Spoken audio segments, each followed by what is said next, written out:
It all began with a trademark Trump quip. Frankly, Canada should be the 51st state. At first it sounded like just another off-the-cuff remark, a throwaway line meant to rile up a crowd or grab a headline.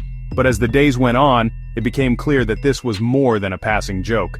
What started as a punchline quickly morphed into a recurring theme in Trump's speeches and interviews. The media ran with it, amplifying the message, and soon the idea of Canada as America's 51st state was everywhere, on talk shows, in political memes, and across social media. Trump began dismissing the US-Canada border as a fiction, a mere line on a map that could be erased at his whim. He started referring to Prime Minister Mark Carney as governor, a calculated slight that signaled his disregard for Canadian sovereignty and leadership. In his speeches, Trump painted Canada as weak and dependent on the US, ignoring the reality of a balanced multi-trillion-dollar partnership. He glossed over decades of cooperation, trade, and shared security, instead pushing a narrative of American dominance. To justify his rhetoric, Trump manufactured a so-called northern border crisis, blaming Canada for an influx of drugs and illegal immigration. These claims, however, were unsupported by any credible data, and experts on both sides of the border quickly debunked them. The campaign escalated with political stunts. Homeland Security Secretary Kristi Noem was dispatched to the border where she shouted, "51st state," for the cameras. Protests erupted, and rallies were staged on both sides of the border, drawing international attention. This wasn't just offhand bluster, it was a deliberate strategy designed to destabilize Canada's political landscape and assert American dominance. Trump's team believed that by repeating the message, they could reshape public perception and force Canada onto the defensive. Trump seemed convinced that if he repeated Canada is the 51st state often enough, it would become reality. But he underestimated the strength of Canadian identity and the deep pride Canadians feel in their independence. He mistook Canadian politeness for weakness, not realizing that his provocations were about to unite Canadians like never before. Across the country, people rallied in defiance, determined to defend their sovereignty and values. The stage was set for a spectacular backlash, one that would test the resolve of both nations and redefine their relationship for years to come. Prime Minister Mark Carney met Trump's provocations with icy clarity, refusing to be drawn into a war of words or to legitimize the inflammatory rhetoric coming from Washington. Instead, Carney projected a sense of calm authority, making it clear that Canada's values and sovereignty were not up for negotiation. Canada is not for sale. With these 5 words, Carney captured the mood of a nation. The phrase quickly became a rallying cry, echoed by citizens, politicians, and media outlets across the country. It was a simple statement, but it carried the weight of history and the determination of a people unwilling to be intimidated. At the 2025 NATO summit, Carney publicly rejected annexation, stating, "We're 2 sovereign nations." His words were broadcast around the world, sending a clear message to allies and adversaries alike that Canada would not be coerced or bullied into submission. He refused to be baited into insults, instead defending international norms and Canada's right to self-determination. Carney's diplomatic poise reassured both Canadians and the international community that Canada would stand firm, upholding the principles of democracy and mutual respect. Carney's calm, principled stance contrasted sharply with Trump's chaos, resonating with Canadians and world leaders alike. While Trump's unpredictability dominated headlines, Carney's steady leadership offered a sense of stability in uncertain times. He became a symbol of national resolve, backed by a groundswell of public support. Across cities and small towns, Canadians gathered to show their unity, waving flags and chanting in support of their Prime Minister's unwavering stance. Carney's leadership was not just political, it was a reflection of the national mood. People from all walks of life, regardless of background or region, found common cause in defending their country's independence. Canadians rallied behind him, united in defense of their sovereignty. The sense of solidarity was palpable, as communities organized rallies and marches to demonstrate their commitment to a free and independent Canada. His message was amplified by a chorus of defiance from coast to coast. From Vancouver to St. John's, Canadians spoke with one voice, making it clear that their nation's future would be decided by Canadians alone.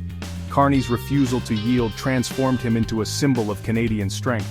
His resolve inspired not only his fellow citizens, but also observers around the world who admired Canada's steadfastness in the face of adversity. The world saw a leader and a nation standing tall, unwavering in their commitment to freedom, democracy, and the values that define Canada on the global stage. Trump's pressure did what no Canadian leader could. It united the country, even Quebec, in a surge of national pride. Polls showed a dramatic jump in Canadians' pride, with 70% expressing it, up from 63% just a month before. Canada Day 2025 became a massive, defiant celebration, with record crowds waving the maple leaf from Halifax to Vancouver. In Quebec, 76% now felt proud to be Canadian, setting aside old divisions. Historian Michael Ignatieff noted that Trump had ironically strengthened Canadian unity more than any recent prime minister. Each insult from the South only fueled patriotism. Canadians once divided by region or politics now stood together. Trump's attempt to fracture Canada had instead forged a stronger national identity. In the face of growing U.S. hostility, Canadians didn't just sit back, they took action. Across the country, a grassroots Buy Canadian movement began to surge, uniting people from all walks of life. What started as a simple idea quickly became a national phenomenon, as citizens looked for ways to support their own economy and send a clear message to their southern neighbors. Polls revealed a dramatic shift in attitudes. 72% of Canadians said they were actively avoiding U.S. goods, and an astonishing 92% pledged to support Canadian companies, even if it meant paying a little more. This wasn't just about shopping, it was about standing together in solidarity. As the movement gained momentum, sales of Canadian brands soared. Stores proudly highlighted Product of Canada labels, making it easier for shoppers to choose local. Canadian products became symbols of pride, and supporting them felt like a patriotic act. Meanwhile, American products like bourbon and California wine began to gather dust on store shelves. Canadians reached for homegrown alternatives, and some U.S. brands saw their sales plummet almost overnight. The movement didn't stop at shopping. Travel to the U.S. dropped sharply, with 75% of Canadians planning to vacation at home. This shift redirected billions of dollars into the Canadian economy, boosting local tourism and supporting small businesses from coast to coast. The Buy Canadian movement became a peaceful yet powerful protest. Every purchase was a deliberate choice, turning ordinary shopping trips into acts of quiet defiance and national unity. For decades, Canadians had seen the North American market as seamless. Now, every dollar spent at home was a stand for sovereignty, a way to assert independence and protect Canadian jobs. Trump's actions politicized everyday choices. Shopping and travel were no longer routine, they became statements of national pride, discussed in homes and communities across the country. The Buy Canadian movement proved that Canadians would not be bullied economically. It showed the world that unity and resilience could turn adversity into strength. In the end, it was a quiet revolution, one that struck at the heart of economic power, and reminded everyone that even the smallest choices can make a big difference. The Trump administration escalated, offering Canada missile defense, free, but only if it became the 51st state. Otherwise, the price $61 billion. Trump claimed, without evidence, that the U.S. subsidized Canada by $200 billion a year, painting Canada as a freeloader. Tariffs and threats targeted key Canadian industries, aiming to force Carney's government to yield. Canada refused to buckle, countering with data showing the trade relationship was balanced and mutually beneficial. Carney's team exposed the Golden Dome offer as extortion, not security. Each threat only strengthened Canadian resolve. The pressure campaign failed. Canadians saw their sovereignty as priceless. Washington's iron fist approach only reinforced Canada's determination to stand alone.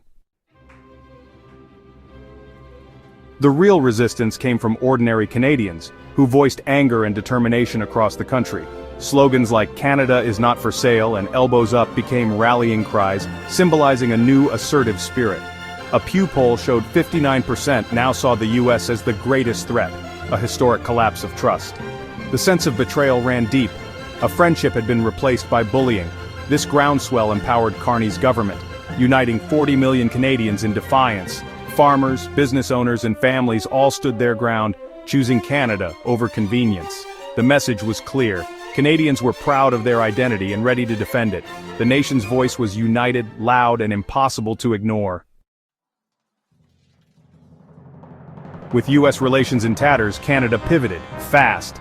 Carney's government accelerated trade deals with the EU and Mexico, seeking to end over-reliance on the US. Canadian businesses shifted supply chains and exports, looking to Europe and beyond. CETA with the EU became a lifeline as trust in the US evaporated. Polls showed 75% of Canadians avoiding US travel. The border became a line of division, not friendship. The pivot was pragmatic. Canada could no longer depend on a volatile neighbor. The search for new allies and markets was about survival and independence. Canada was redrawing its place in the world, on its own terms. In the end, Trump's campaign to absorb Canada backfired spectacularly. His bullying united and strengthened the Canadian spirit, not broke it. The world applauded Canada's stand, with even King Charles III voicing support for Canadian unity. The crisis forced Canadians to define and cherish their identity more fiercely than ever. Canada emerged more self-assured, committed to multiculturalism, cooperation, and the rule of law. The 51st state push became a national stress test, and Canada passed. Trump's efforts only made the border and Canadian independence more distinct. The true North proved itself stronger, freer, and more united than ever. The world learned never underestimate a proud, sovereign nation.